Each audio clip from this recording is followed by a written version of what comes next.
Friends, ನಮಸ್ತೆ ಎಲ್ರಿಗೂ. KRD ಚಾನಲ್ಗೆ ಸ್ವಾಗತ. ಇವತ್ತು ನಾನು ಪೇಪರ್ ಅವಲಕ್ಕಿನ ಖಾರ ಹಚ್ಚೋದು ಹೇಗೆ ಅಂತ ತೋರಿಸ್ತಾ ಇದ್ದೀನಿ. 2 kg ಅವಲಕ್ಕಿ ತಗೊಂಡಿದ್ದೀನಿ. ನೋಡಿ, ಇಷ್ಟು 2 kg ಅವಲಕ್ಕಿ. ಇದನ್ನ ಬಿಸಿಲಲ್ಲಿ ಒಣಗಿಸ್ಬಿಟ್ಟು ತಗೊಂಡು ಬಂದಿದ್ದೀನಿ. 1-2 ಅವರ್ ಬಿಸಿಲಿಗೆ ಒಣಗೋಕೆ ಹಾಕಿದ್ದೆ. ಇದು ತಗೊಂಡು ಬಂದಿದ್ದೀನಿ. ಮತ್ತು ಅದಕ್ಕೆ ಬೇಕಾಗಿರುವಂಥ ಸಾಮಗ್ರಿಗಳು ಶೇಂಗಾ, ಕಡಲೆ, ಒಣ ಕೊಬ್ಬರಿ ಸಣ್ಣದಾಗಿ ನಾನು ಹೀಗೆ ಹೆಚ್ಕೊಂಡಿದ್ದೀನಿ. ಒಣ ಕೊಬ್ಬರಿ ಹಾಕಿದ್ರೆ ಒಂಥರ ಟೇಸ್ಟ್ ಚೆನ್ನಾಗಿರುತ್ತೆ. ಸೊ ಒಣ ಮೆಣಸಿನ್ಕಾಯಿ ಕೂಡ ಸಣ್ಣದಾಗಿ ಹೆಚ್ಚಿ ಇಟ್ಕೊಂಡಿದ್ದೀನಿ. ಹಾಗೆ ಕರ್ಬೇವಿನ ಸೊಪ್ಪು ಕೂಡ ಇಷ್ಟು ಇಟ್ಕೊಂಡಿದ್ದೀನಿ. ನನ್ನ ಕೈಯಲ್ಲಿ ಒಂದು ಹಿಡಿ ಕರ್ಬೇವಿನ ಸೊಪ್ಪನ್ನ ತಗೊಂಡಿದ್ದೀನಿ ನಾನು. ಹಾಗೆ ಒಗ್ಗರಣೆಗೆ ಸಾಸಿವೆ ಮತ್ತು ಜೀರಿಗೆ.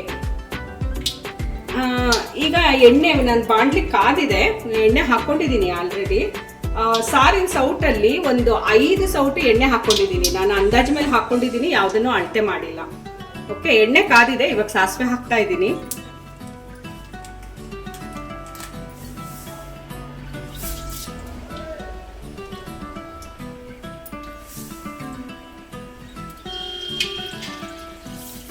ನನ್ನ ಕೈಯಲ್ಲಿ 1 ಹಿಡಿ ಸಾಸಿವೆಯನ್ನ ಹಾಕೊಳ್ತಾ ಇದ್ದೀನಿ.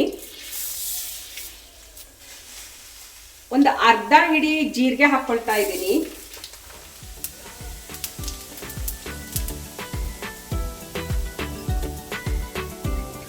ಸಾಸಿವೆ ಚಟಪಟ ಅಂತ ಸೌಂಡ್ ಬಂದ ನಂತರ ಶೇಂಗಾ ಬೀಜ ಹಾಕೊಳ್ಳೋಣ.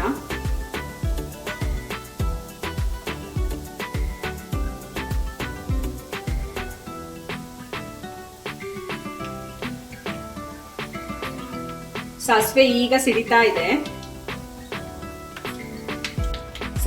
ಸಾಸಿವೆ ಚೆನ್ನಾಗಿ ಸಿಡಿದ ನಂತರ ಶೇಂಗಾ ಬೀಜ ಹಾಕೊಳ್ಳೋಣ.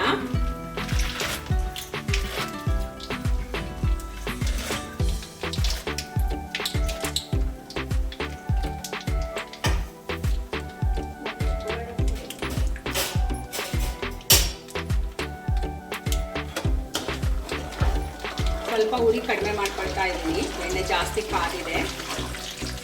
ಫ್ರೆಂಡ್ಸ್, ಬೆಳ್ಳುಳ್ಳಿ ಹಾಕೋಬೇಕಾಗಿತ್ತು, ಶೇಂಗಾ ಮುಂಚೆ ನಾನು ಹಾಕಲಿಲ್ಲ. ಇವಾಗ ಹಾಕ್ತಾ ಇದ್ದೀನಿ, ಏನು ತೊಂದರೆ ಇಲ್ಲ. ಸ್ವಲ್ಪ ಬೆಳ್ಳುಳ್ಳಿನ ಹೀಗೆ ಜಜ್ಜಿಟ್ಕೊಂಡಿದ್ದೀನಿ.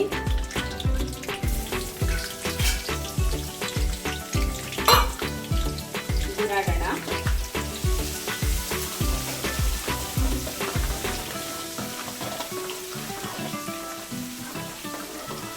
ಬೆಳ್ಳುಳ್ಳಿ ಹಾಕ್ಕೊಂಡ್ರೆ ಅದರದ್ದು ಫ್ಲೇವರು ಅವಲಕ್ಕಿ ಜೊತೆಗೆ ತಿನ್ನುವಾಗ ತುಂಬ ಚೆನ್ನಾಗಿರುತ್ತೆ.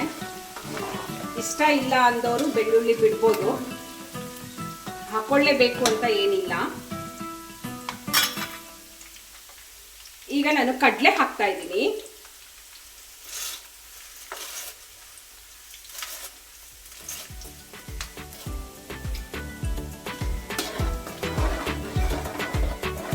ಇದನ್ನು ಒಂದ್ಸಲ ಗುರಾಡ್ತಾ ಇದ್ದೀನಿ. ನಾನು ಮೀಡಿಯಂ ಉರಿ ಇಟ್ಕೊಂಡಿದ್ದೀನಿ ಫ್ರೆಂಡ್ಸ್. ನಂತರ ಸಣ್ಣಗೆ ಹೆಚ್ಕೊಂಡಿರೋ ಒಣ ಕೊಬ್ಬರಿ ಹಾಕೊಳ್ತಾ ಇದ್ದೀನಿ.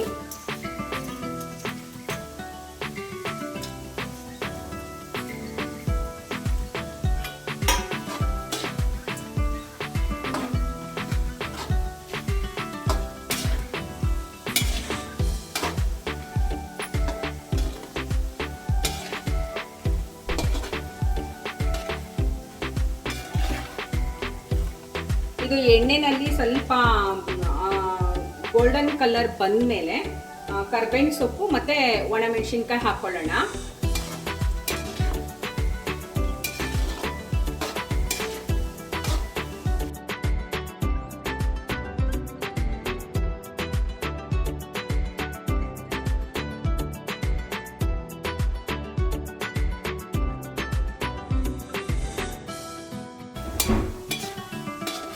ಆಗಬೇಕು ಫ್ರೆಂಡ್ಸ್. ಇದು ಈ ಒಣ ಕೊಬ್ಬರಿ ಇದೆಯಲ್ಲ, ಒಣ ಕೊಬ್ಬರಿ ಎಲ್ಲ ಸ್ವಲ್ಪ ಬ್ರೌನ್ ಕಲರ್ ಆಗಬೇಕು.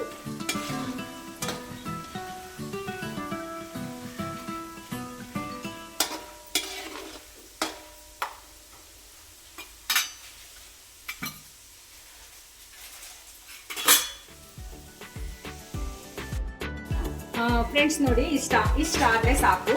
ಈ ಹದಕ್ಕಿರಬೇಕು. ಅವಾಗ ಒಣಮೆಣಸಿನ್ಕಾಯಿ ಹಾಕೊಳ್ಳೋಣ. ಈಗ ಕರ್ಬೇವಿನ ಸೊಪ್ಪನ್ನು ಹಾಕೊಳ್ತಾ ಇದ್ದೀನಿ. ಮಿಕ್ಸ್ ಮಾಡ್ಕೊಳ್ಳೋಣ.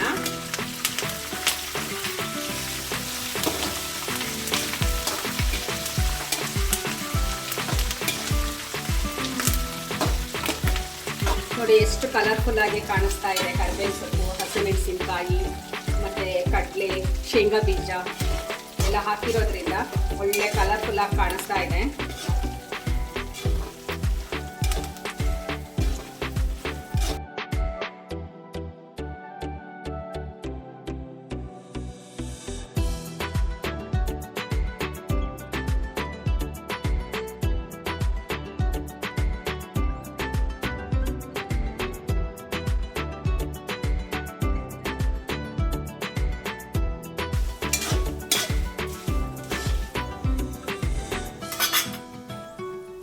ಈಗ ಇದು ಆಗಿದೆ.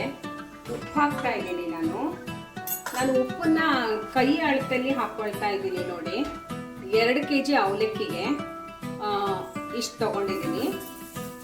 ಇನ್ನೊಂದು ಸ್ವಲ್ಪ ಹಾಕ್ತಾ ಇದ್ದೀನಿ. ಇಷ್ಟು ಹಾಕ್ತಾ ಇದ್ದೀನಿ. ಆಮೇಲೆ ಅವಲಕ್ಕಿ ಹಾಕಿದ್ಮೇಲೆ ಟೇಸ್ಟ್ ನೋಡಿ ಕಮ್ಮಿ ಆದರೆ ಮತ್ತೆ ಹಾಕ್ಕೊಳ್ಬೋದು. ಜಾಸ್ತಿ ಆದರೆ ತೆಗಿಯೋಕ್ಕಾಗಲ್ಲ. ಉಪ್ಪು ಹಾಕುವಾಗ ಸ್ವಲ್ಪ ಕಡಿಮೆನೇ ಹಾಕ್ಕೊಂಡ್ರೆ ಒಳ್ಳೆಯದು. ಈಗ ಅರಿಶಿನ ಪುಡಿ ಹಾಕ್ತಾ ಇದ್ದೀನಿ.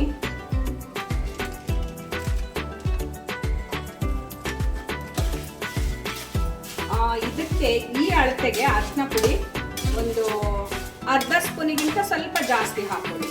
1 ಸ್ಪೂನ್ ಬೇಡ. 1 ಸ್ಪೂನ್ ಹಾಕೊಂಡ್ರೆ ಫುಲ್ ಯೆಲ್ಲೋ ಕಲರ್ ಆಗಿಬಿಡುತ್ತೆ. ಡಾರ್ಕ್ ಯೆಲ್ಲೋ ಕಲರ್ ಆಗುತ್ತೆ ಅವಲಕ್ಕಿ. ಅಷ್ಟೊಂದು ಡಾರ್ಕ್ ಯೆಲ್ಲೋ ಕಲರ್ ಆದರೆ ನೋಡೋಕೆ ಚೆನ್ನಾಗಿ ಕಾಣಿಸಲ್ಲ. ಸೊ ಹಾಗಾಗಿ ಅರ್ಧ ಸ್ಪೂನಿಗಿಂತ ಸ್ವಲ್ಪ ಜಾಸ್ತಿ ಹಾಕೊಳ್ಳಿ. ಆಲ್ಮೋಸ್ಟ್ ಇದು ರೆಡಿ ಆಗಿದೆ ಫ್ರೆಂಡ್ಸ್. ಇಷ್ಟ ಆಗಿದೆ. ಈಗ ಸ್ಟವ್ ಆಫ್ ಮಾಡ್ತಾ ಇದ್ದೀನಿ. ನಾನು ಸ್ಟವ್ ಆಫ್ ಮಾಡಿ ಅವಲಕ್ಕಿ ಹಾಕೊಳ್ತಾ ಇದ್ದೀನಿ. ಒಂದು 2 ನಿಮಿಷ ಫ್ರೆಂಡ್ಸ್ ಇದೊಂದು ಚೂರು ತಣ್ಣಗಾಗ್ಲಿ.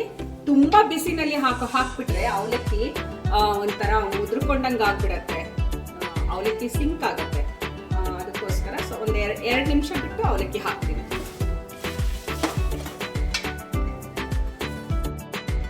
ಫ್ರೆಂಡ್ಸ್ ಸ್ವಲ್ಪ ಖಾರದ ಪುಡಿ ಸೇರಿಸ್ಕೊಳ್ತಾ ಇದ್ದೀನಿ. ಈಗ ಸ್ಟವ್ ಆಫ್ ಮಾಡಿದ ನಂತರನೇ ಖಾರದ ಪುಡಿ ಸೇರಿಸ್ಕೋಬೇಕು. ಬಿಸಿನಲ್ಲಿ ಹಾಕ್ಕೊಳ್ಬಾರ್ದು. ಸ್ವಲ್ಪ 1.5 ಸ್ಪೂನ್ ಅಷ್ಟು ಖಾರದ ಪುಡಿ ಹಾಕ್ಕೊಂಡಿದ್ದೀನಿ. ಈಗ ಅವಲಕ್ಕಿ ಹಾಕೊಳ್ತಾ ಇದ್ದೀನಿ.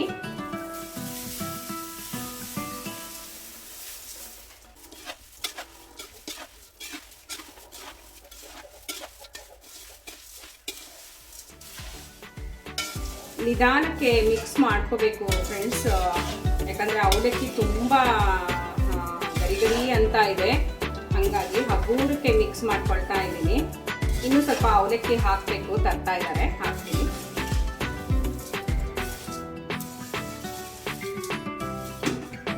ಫ್ರೆಂಡ್ಸ್ ನೋಡಿ, ಈ ಬೌಲಲ್ಲಿ ಆವಾಗಲೇ ತೋರಿಸಿದ್ದೆ ಅಲ್ವಾ ನಿಮಗೆ 1 ಬೌಲು. ಇದು ಇನ್ನೊಂದು ಬೌಲು, 2 ಬೌಲ್ ಆಯಿತು ಅವಲಕ್ಕಿ.